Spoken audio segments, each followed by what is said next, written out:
Hey there, it is Faith Talk Live. I'm Rick Probst. And I'm Dan Ratcliffe. And what a pleasure to talk with George A. Wood and Brit Eaton. They've got a book together. It's The Uncovery, Understanding the Power of Community to Heal Trauma. Now, if you're watching, Brit is in Ohio on 10 acres and just enjoying coffee and crumpets there. George in the inner city, right there in Tampa. Wow. Hey, guys, how are you? Doing awesome. How are you two? Yeah. Awesome. Good. Now, how did you two get together with being so far apart, and how'd you guys hook up? Ooh, George, you want to tell that one, or you want me to tell it? Sure, I'll jump in. Well, honestly, it was a God thing where a few years ago I felt like the Lord moving me to write this book, and I gave one of those prayers that was basically like, God, if it's what you really want, you got to make it possible and bring the people into my life that can make it happen, because I can't do it on my own. And lo and behold, I was doing a conference. I was teaching at a conference that was an online type of symposium feel. Brit was the moderator. And after I spoke that day, I found out that she was an author and helped other people write books. And so I reached out and said, hey, could we have a conversation? And we got together, and it was in the beginning of COVID, and had a conversation about recovery. And I knew that a lot of people can write books, but I needed somebody that agreed with the philosophy of the book I wanted to write, because I didn't want somebody to write something they didn't believe in. And I knew that what I was saying would be controversial to some, if not most. And so after our first conversation, it was really obvious and apparent that Brit and I were meant to work together, as she had the same feelings as I did. Cool. Now, Brit, this book, from what I've read a little bit of the press release here that's in front of me, it's kind of a reformation, a recovery reformation. Were you prepared for that? Or how did you guys, when you got together and you put this together? Because as George said, for some, there'd be a little controversy there. How'd that work out for you? Well, actually, it's been really funny. My first book was a book called Reckless Grace, and you think writing a book on grace wouldn't tick off the church, but it sure did. the people that would come back around. So even entering in with George early on, I said to him, you know, this is going to like ruffle some religious feathers as we step out into this, because we have had Christ-centered recovery programming in the church, and I have been in recovery leadership for many years in Central Ohio. And I'll tell you what, we've been doing it the same for about 100 years, and we are living in a new world. Things have changed so much, especially in a post-pandemic world. The isolation we all faced, all of that kind of stuff. We need to be able to engage with a world who no longer knows how to engage with the church in the same kind of way. So writing a message that was this controversial, which is basically saying, hey, church, it's time to step up. It's time to look at recovery differently. That was something I knew within the first 20 minutes of my conversation with George. This is something we had to do together, not because we want to be right, but because we are the church. We believe we are the bride of Christ, and we would never step up with any sort of heavy challenge if we weren't willing to say it to ourselves straight in the mirror. So it has been an honor to partner with George, not only to hear his testimony, but to be able to vulnerably share pieces of my own recovery testimony with him. He's a dear friend, a brother, a partner in ministry, and this effort with the Uncovery. We're launching a movement. We're so excited. Now, as you guys looked at what the church is doing in recovery, originally, and what needed to change, what did you see? What stuck out to you? George. I'll jump in on that one. I think for me, the biggest thing about recovery that we've gotten wrong for so long has been just this idea that it's about a person's choices that leads them to the brokenness. And that in some way, if they make better choices, if they figure that part of their life out, they'll be a contributing member to society, and they'll be all healed and everything will move on.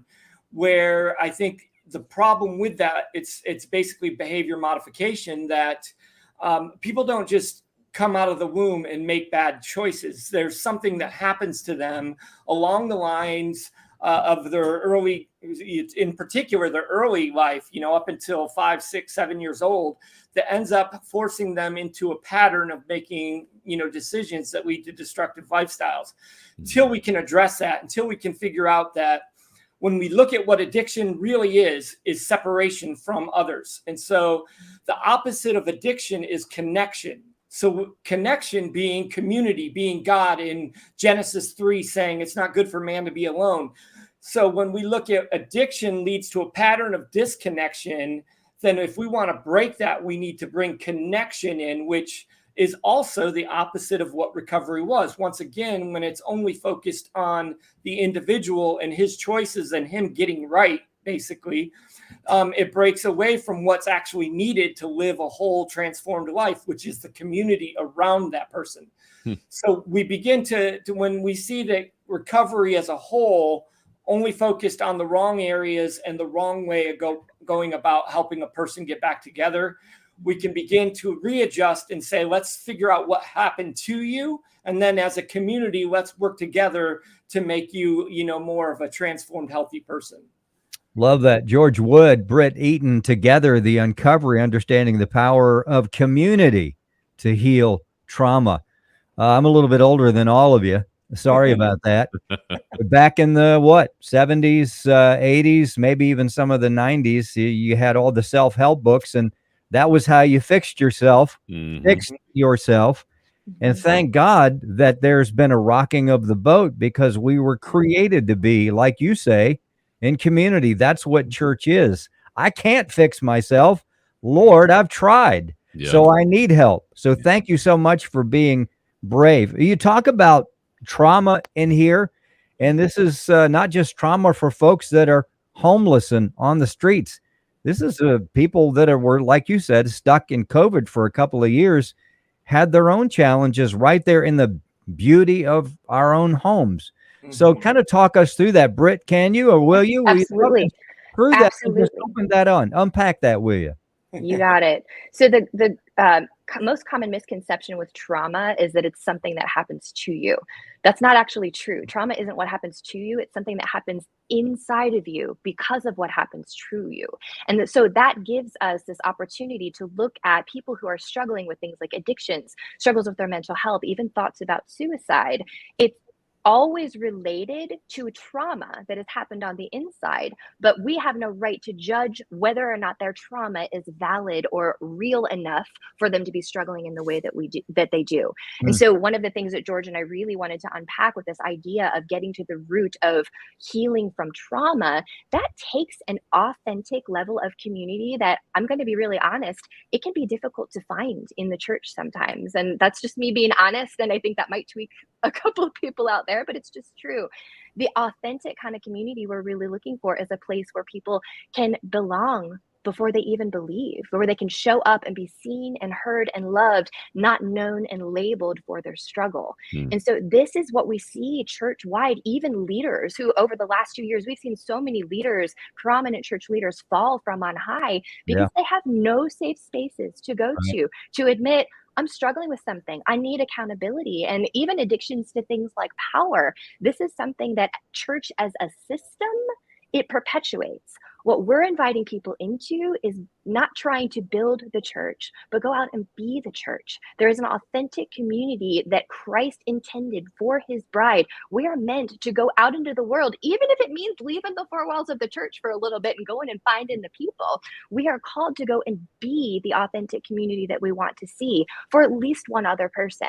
And that is contagious. When people see you step out in vulnerability, I'm an open book. I talk about my struggles all the time. I talk about, the things that I've come through related to addiction and my mental health and compulsive behaviors, things like that.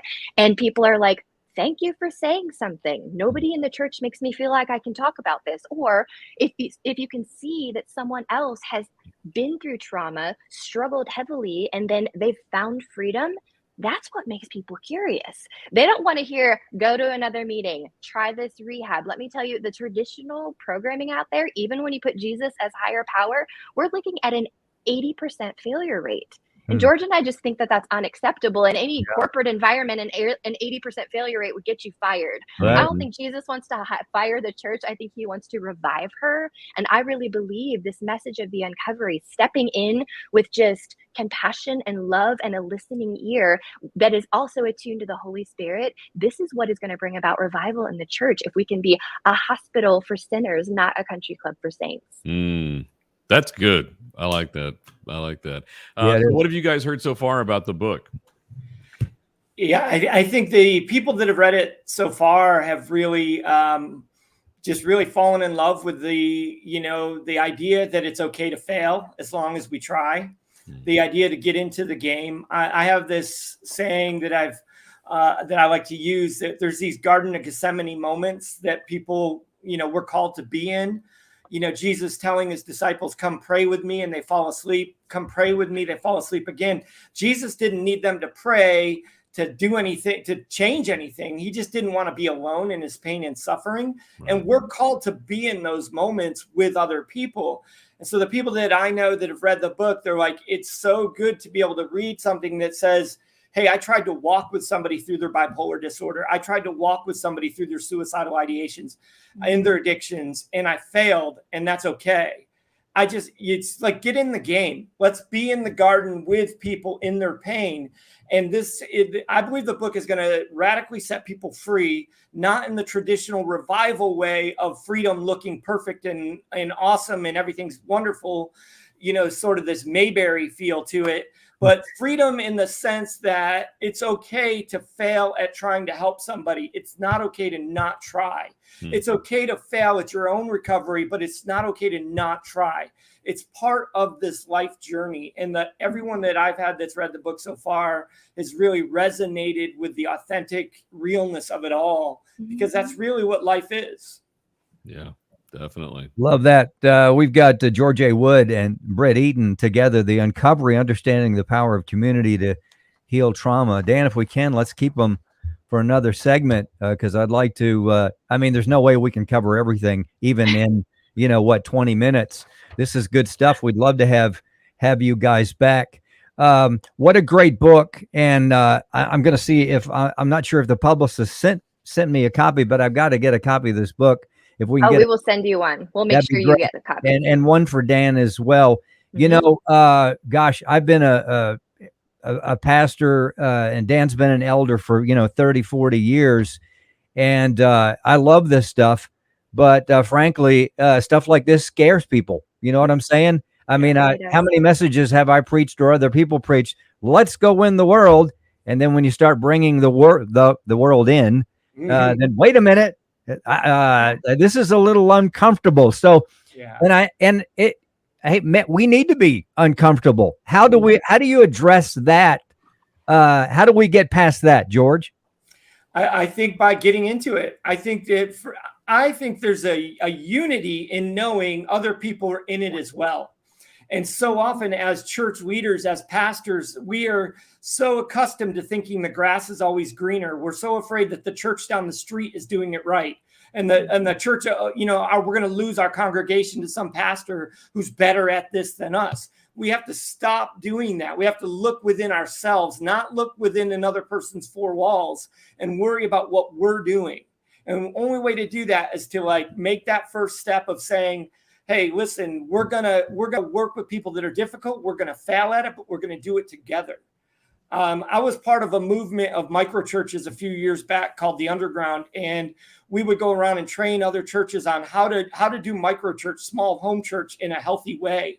And it's like pushing a semi truck up a hill, because people don't want to change the way they do things. Right. But the only way we're going to change is that first, every encounter, it's that first 30 seconds. That first 30 seconds decides what you're going to do the next 5 minutes. And so if the first 30 seconds, you're judging the situation as being impossible, then the next 5 minutes are going to be a waste of time. But that first 30 seconds, if you can say, I'm going to go into this no matter what happens, and I'm going to be okay with that, but I'm going to be present in this. It's about training the way that we think about the interactions we have and about how we look at what our church life should look like. Good. And Britt, you were talking about how in the church, so many people felt like they couldn't be real, they couldn't Yeah. share their issues, Yeah. and I think that's happened over years and years of the church saying, "Oh, you got to be good, you got to be perfect," basically, Yeah. and so everybody puts on a mask and doesn't say, what they're really facing. Is the church getting better at being real, and if not, how do we do that? Well, if you want me to be honest with it, I think there's an uprising that's Yeah. happening in the church right now. We have a group of people who are starting to understand that if we cannot learn how to, as a body, step out in compassion for people who are hurting, sinners in need of a savior, if we're not willing to do this at a heart position level, we aren't really the church. And this has not been a level of challenge that's really been offered. And I love working with George because sometimes stepping out of as a woman and offering this kind of challenge is not something that people want to hear very often. But I see it as a huge opportunity. If we are the bride of Christ, we are not meant to bring in people who are struggling and try to assimilate them. Jesus, that was never the mode of Jesus. So one of the things that we do in the early chapters of this book is we start to unpack and unlearn some of the things about recovery that we've maybe believed, lies we've believed for a long time, and then replace that with truth. For instance, recovery is not a one-time event any more than salvation is a one-time event. It's a lifelong journey that you get to walk out. Are you going to do it perfectly? No, of course you're not. You're going to walk the rest of your life trying to come into alignment with who you think God is and who he says you are. You're going to spend the rest of your life trying to wrap your mind around how good he is, how loved you are, how forgiven you are. So from a recovery journey standpoint, to explain to people who have grown up in the church and never struggled with anything, what are we going to do to have compassion to love people who deserve to meet the same Jesus we say that we love? We're going to have to step out of our comfort zones. We're going to have to stop trying to put recovery in a box. We are going to have to step out and try something different. And you know what? If you're not willing to try something different, at least don't get in the way. At least don't get in the way. So it's really a very grace-filled invitation for the church, although there's a lot of challenge that comes with it. Even with some of our best discipling programs, we really want it to be cut and dry, straight-laced, in and out, and we're done. We just apply this and then everybody gets better. Everybody gets saved. It's just not reality of the Christian walk. Like there are so many more opportunities. God is so faithful to unpack layers of our story, especially in the case of trauma. There will be things he'll unpack with you at the moment of salvation where you're able to, confess your sins and become one with God again through grace by the power of the Holy Spirit. It's beautiful. But there are going to be some other things that you're going to need to walk out in your life and learn how to let go of because you have to reprogram your brain. We do a lot of deep studies into neuroscience. George is the one with the incredible pastoral gift, and he's got, this unbelievable ministry in Tampa, Florida that he runs. And I'm a little bit more of the writer, research nerd, teacher. And so I love to jump in and see, what the church has been doing over the last basically the last about 100 years since Alcoholics Anonymous was launched as a faith-based program. We love AA. We love these systems in these programs, but the research shows that people relapse again and again and again. We've got like an 80% failure rate in traditional recovery. But when you look at an intentionally community-centered approach, like what George does with his groups in Tampa, you actually see that number flip on its head. You have an 80% success rate. And this is the most difficult part for people in the church. This is the most difficult part.